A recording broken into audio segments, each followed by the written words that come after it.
食道癌属于癌症当中较为常见的疾病，在发生初期，因为食物还可以通过，通常没有明显症状，随着肿瘤渐渐长大，才出现明显症状，像吞困难、吃东西时感觉卡在喉咙或胸部的不舒服，而且男性有较高的罹患食道癌风险。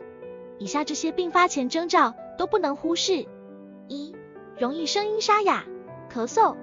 如果一直断断续续咳嗽，且伴着容易声音沙哑，这是因为食道癌侵犯到喉咙附近的喉返神经时，就会产生相关症状。2. 吞困难。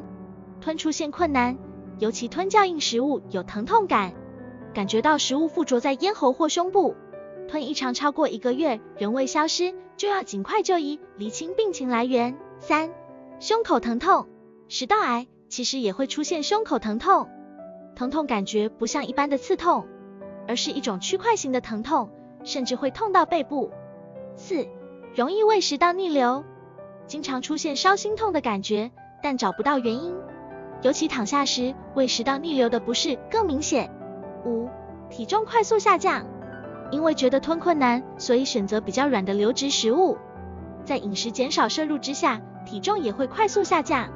另外则是癌症本身会导致食欲不振，更加重体重减少的现象。男性是胃食道癌高风险群，研究显示，男性食道癌的死亡率就是女性的 14.7 倍，且男性因食道癌死亡者也较女性的平均年龄轻很多，很大关系是男性喜欢吸烟、喝酒，尤其啤酒，喜欢吃含有亚硝胺食物，香肠、培根，缺乏摄取足够的蔬果等，都是造成食道癌的原因。